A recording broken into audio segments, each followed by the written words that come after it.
आज आपण औरंगाबादला आलेला आहे. काय विषय आहे सर कामगारांचा? काय काय विषय? छत्रपती संभाजीनगर तथा औरंगाबाद महानगरपालिकेमध्ये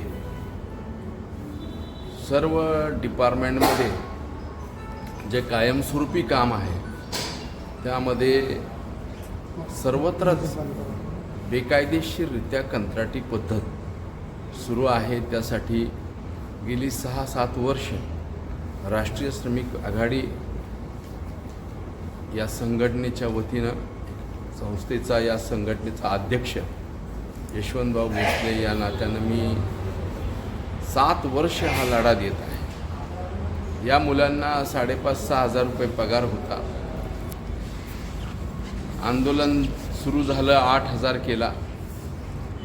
महाराष्ट्रामध्ये स्थानिक स्वराज्य संस्थेचा किमान वेतनाचा दर स्थानिक स्वराज्य संस्थेनं जिथे जिथे महापालिका आहेत, महानगरपालिका, तिथे तिथे BMC ॲक्ट लागू आहे, बॉम्बे म्युनिसिपल ॲक्ट लागू आहे आणि त्या सगळ्या महापालिकेंना स्थानिक स्वराज्य संस्थेच्या दरानं 27,000 हा पगार आहे. आपल्या महापालिकेत ज्यावेळेस सगळ्या महापालिका 27 आणि 29,000 पगार देत होत्या, तेव्हा आपली महापालिका अवघं 8,000 पगार देत होती कंत्राटदारांच्या मार्फत. एक मोठं एक्सप्लॉयटेशन आणि शोषण या महापालिकेच्या माध्यमातून आणि विशेषतः IS लॉबी जी आहे ही कामगारांच्या प्रश्नाबाबत जाणीवपूर्वक कायद्यांना बाजूला टाकणं, केराची टोपली दाखवणे, दुर्लक्ष करणं, स्वतःला परमनंट जे अधिकारी आहेत त्यांना 2-2, 3-3 लाख पगार आहेत. ज्या कर्मचाऱ्यांच्या जीवावरती तुम्ही AC मध्ये बसता, 2-2, 3-3 लाख पगार घेता, बंगले सगळं आईश करता, त्यांच्या बंगल्यावर हे कर्मचारी कामं करतात, त्यांना तुम्ही कायदेशीर वेतन देऊ शकत नसाल तर तुम्ही या शहराचा विकास काय करणार? ज्यांच्या जीवावर विकास करतायत त्यांनाच न्याय देऊ शकत नसाल, त्यांना कायदेशीर वेतन देऊ शकत नसाल तर आज कित्येक कर्मचारी त्यांना सेफ्टी कुठल्या पद्धतीचं सुरक्षा कवच नसल्यामुळं आरोग्य कर्मचारी आजारी आहेत. TB सारखे रोग झालेत. काय जी श्रीकांत आहेत त्याच्या अगोदर पुणे आयुक्त होते. ह्या कर्मचाऱ्यांच्या जीवावर आपण महापालिकेचं साम्राज्य लोकांपर्यंत पोचवतो आहे. काय त्या लोकांना कर्मचारी जवळजवळ 4,500 कर्मचारी परमनंट जागेवर कंत्राटीमध्ये लावले गेलेत. राष्ट्रीय श्रमिक आघाडीने आंदोलन केलं. ज्यावेळेस लेबर कमिशनरकडे तक्रारी दाखल केल्या त्यावेळेस तुम्हाला आश्चर्य वाटेल, पहिलं प्रशासन आहे महापालिकेचं ज्या प्रशासनाच्या विरोधामध्ये महाराष्ट्र शासनाच्या कामगार विभागानं फौजदारी खटले दाखल केलेत आणि तरी देखील धम्म शेवटी आम्हाला विधान भवनामध्ये आवाज उचलावा लागला. विधान भवनाचे उपाध्यक्ष, मुख्यमंत्री, मुख्य सचिव यांच्यापर्यंत जावं लागलं.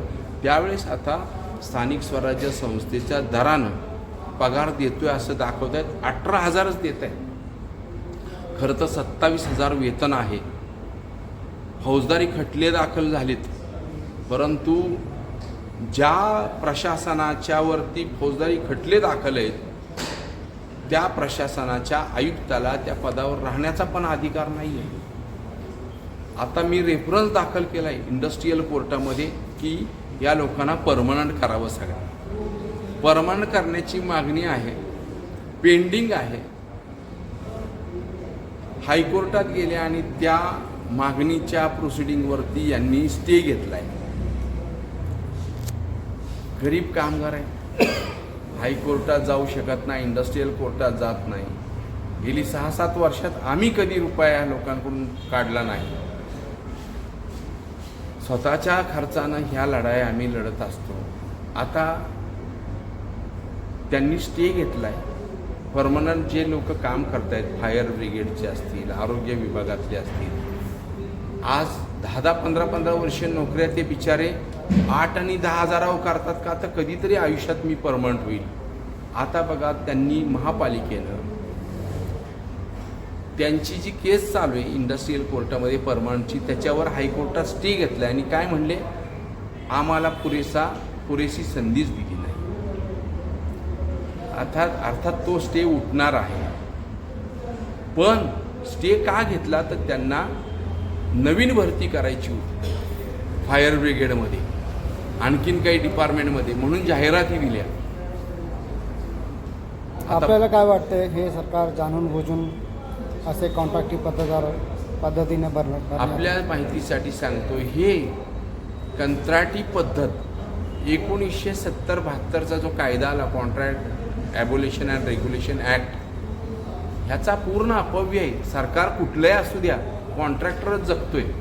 पूर्वी तर कॉन्ट्रॅक्टर राजकारणात नव्हते, आता तर कॉन्ट्रॅक्टरच राजकारणात घुसलेत आणि मोठे पण झालेत. त्यांना राजाश्रय पण मिळालेला आहे, नगरसेवक, विरोधी पक्षनेते, सगळंच हे, आणि मिलीभगत चालू झाल्यासारखं झालंय सगळं. त्यामुळं कुठेतरी जर तुम्हाला समाजाचं प्रतिनिधित्व करायचं आहे, प्रशासनाचं प्रमुख व्हायचं आहे, आयुक्त म्हणून तुम्हाला, तर तुम्हाला कायदे या देशाचे संविधानानं दिलेले पाळलेच पाहिजेत.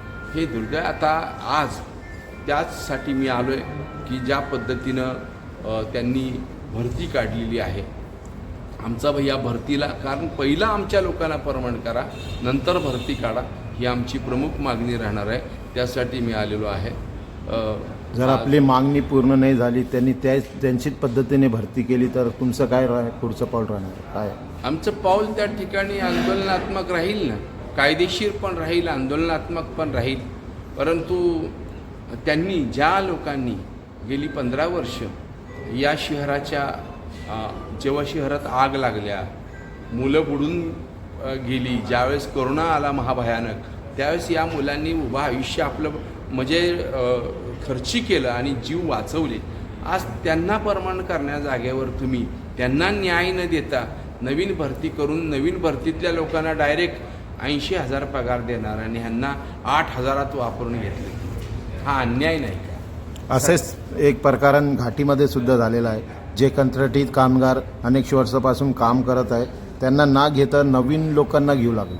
हो, ते पण ऐकलंय मी. तर माझ्या कानावाले काही कर्मचाऱ्यांनी सांगितले की 10-10, 15-15, 20-20 हजार रुपये कंत्राटीमध्ये घ्यायला घेतायत भरती करायला. म्हणजे हा केवढा अन्याय चाललाय. तर माननीय जी श्रीकांत साहेब या सगळ्या परिस्थितीवर गांभीर्याने लक्ष देतील.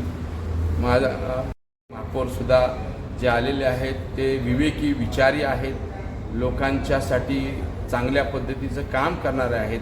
ते ह्या अन्यायाला नक्कीच तिथे थारा देणार नाहीत. या कर्मचाऱ्यांना महापौर आणि सगळे नगरसेवक हे सहकार्य करतील आणि ही भरती होऊन देणार नाही याची मला खात्री आहे. केव्हा आपलं आंदोलन केव्हा दिसेल? जर भरती चालूच राहिली तर होईल. आता नोटीस आम्ही देत आहे त्यांना. आज आयुक्तांना भेटायला आम्ही गेलो होतो, कामगार उपायुक्तांना. मुंबईला अधिवेशन चालू आहे, त्या गडबडीत आहे. नेक्स्ट वीकमध्ये आम्ही नोटीस इश्यू करणार त्यांना. सर, आपलं नाव सांगा. यशवंतभाऊ भोसले, अध्यक्ष, राष्ट्रीय श्रमिक आघाडी. धन्यवाद.